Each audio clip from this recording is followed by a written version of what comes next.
माँ जी ये देखें, अली आज फिर देर तक सो रहा है। आज फिर ये जल्दी नहीं उठेगा। मैंने उसे जगाने की बहुत कोशिश की मगर वो कहता है थोड़ी देर और सोने दो। हाँ बेटा, आज ये पूरा दिन सोता रहेगा। अली उठ जाओ, बहुत देर हो गई, जल्दी से उठ जाओ तो। अरे एरा, थोड़ा सा सोने दो, बस 5 मिनट, उसके बाद जाग जाऊंगा। अच्छा अब तुम्हें जगाती हूँ। अरे क्या कर रही हो? अम्मी देखें, आपकी लाडली बहू ने क्या कर दिया। मैं सो रहा था, उसने मेरे ऊपर पानी डाल दिया। कोई बात नहीं बेटा। बेटा तुमने आज फिर शरारत कर दी उसके साथ। हाँ अम्मी। अब इस लड़की को मैं मजा चिखाऊंगा। उसने मेरे ऊपर पानी डाला ना, अब मैं इससे बदला लूंगा। ये सारा पाउडर भर देता है और पाउडर का डब्बा छुपा लेता है। अब जब ये इस हेयर ड्रायर से अपने बाल ड्राई करेगी, बिल्कुल चढ़ील लगेगी। अगर तुम मिल जाओ जमाना छोड़ देंगे हम।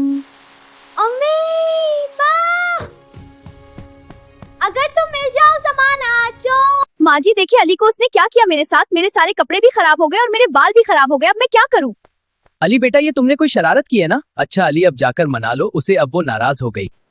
आयरा, अब मुझे माफ कर दो, तुमने मेरे साथ शरारत की, मैंने भी कर दी, अब तुम नाराज हो गई। अच्छा चलो, नाराजगी खत्म। चल चल चल। ये रहा तुम्हारा पसंदीदा। शुक्रिया, मजा आ रहा है। हाँ बहुत मजा। बेटा आयरा बहुत उदास है, जाकर इसे मना लो। जी अम्मी, मैं इसे मना लूंगा। अच्छा जल्दी जाओ, वो कमरे में अल्लाह बिल्कुल मेरे उदास उदास बैठे। बैठी है। सलामत और खुश रखे, हमेशा इन दोनों को हंसता बसता रखे, आमीन। आयरा, अब मुझे माफ कर दो, तुमने मेरे साथ शरारत की, मैंने भी कर दी, अब तुम नाराज हो गई। अच्छा चलो, नाराजगी खत्म। चल चल चल। ये रहा तुम्हारा पसंदीदा। शुक्रिया, मजा आ रहा है। हाँ बहुत मजा। वैसे तुम नाराजगी में भी बहुत खूबसूरत लगती हो।